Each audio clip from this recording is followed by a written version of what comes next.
Hello, beautiful people. Welcome to another interesting lesson on this channel. In today's class, we will be learning the proper way of positioning our bust circumference. So we are working with three measurements here. We have first person bust 40, second person is bust 40 as well. The third person here is also bust 40, but they have different waist measurement. The first person, the waist is 32, the second person, the waist is 34, while the third person, the waist is 36. So the difference for the first person is 8. For the second person, we have 6 inches, while for the third person, we have the difference to be 4 inches. So we'll begin by drafting our basic bodice block. This is 8 inches I'm marking there in order to achieve my shoulder slope. I'm coming down by 1 inch and I'm marking 3 inches for the neck width.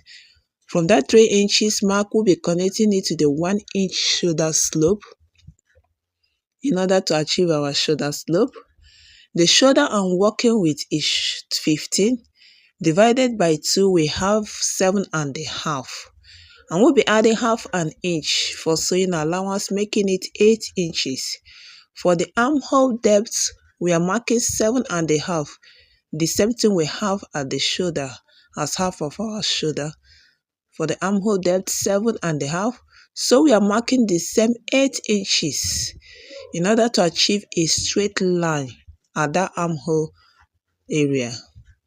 So we are connecting the lines this way.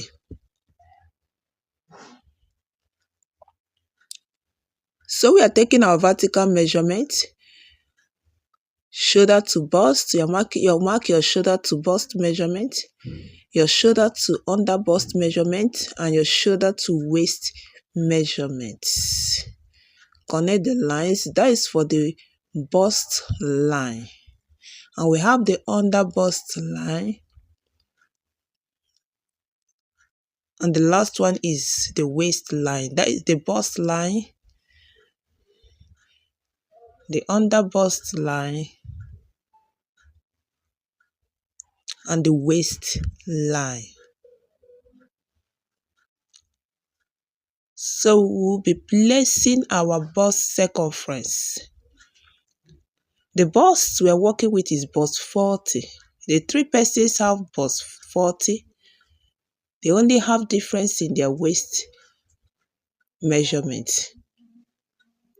So we'll be dividing the bust 40 by 4. And when we divided 40 by 4, we have 10 inches.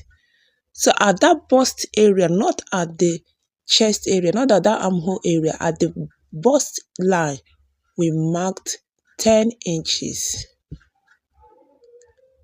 So for the first person, waist 32 divided by 4, we have it to be 8 inches. At the waist line, we will be marking 8 inches for the first person. The second person is waist 34 divided by 4, we have 8.5. So we're marking 8.5 for the second person.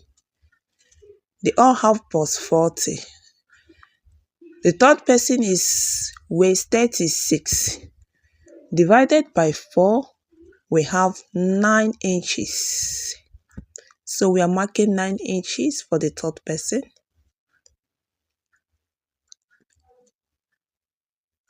We'll find out that the difference for the first person is actually 8.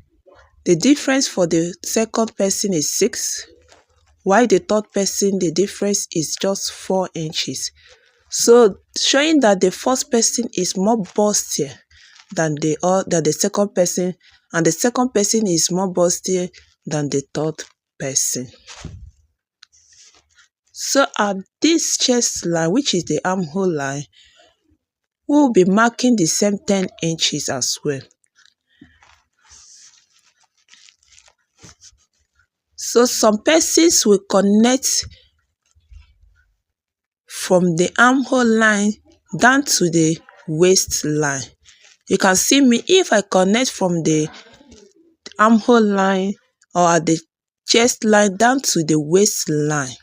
For the first person, now let's connect from that armhole line to the waist. You will find out that we have shortage at the bust area. That is, the bust is no longer up to 40. If we are connecting again from that chest line or the armhole line to the waist, for the second person, we still have shortage at the bust line. For the third person, we still have shortage at that bust line. So this is not the correct way of placing our ruler. We don't place it starting from the chest line. Rather, we will place our ruler from the bust line down to the waistline, so that we will not be having any form of shortage at the bust line or the bust area. If you connect from the chest or the armhole line to the waist, you'll be having shortage at the bust area. You can see that for the first person, we have almost half an inch. For the second person, quarter of an inch. So you can see that we have shortage at that bust area. So if you make a garment with this measurement, the bust area will be very tight. It will be very tight. So the correct way of placing it is joining it from the bust area. Yes, connecting the line from the bust line. Starting from the bust line, you connect it to the waistline. Connect it to the waistline this way. For the first person, for the second person, and for the third person from the bust line. This way, you won't be having any form of shortage at the bust line. The garment will fit perfectly well. There will be no shortage. So after that, you can now connect to the chest line. Okay? You will now add to the chest line. So if you are to add any form of ease, you can place that ease now at the chest line or that armhole line. You can place the ease.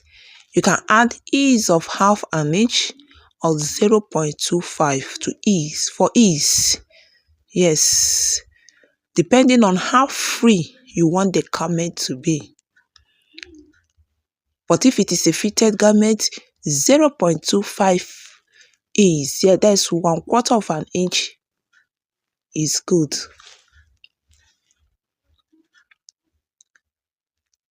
So that is the correct way of placing our bust circumference.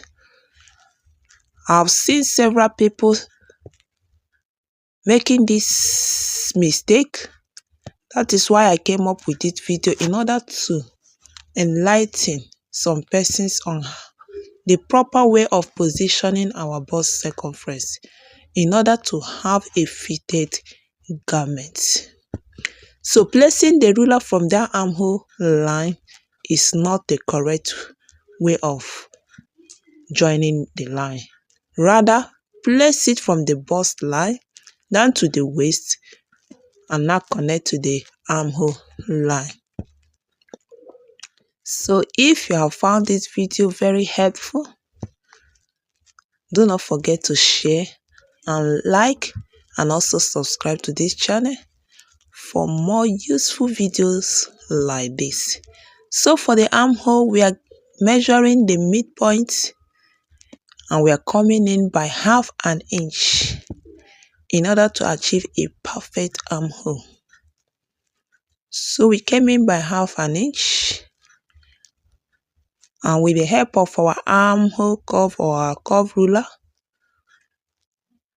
can achieve a perfect armhole.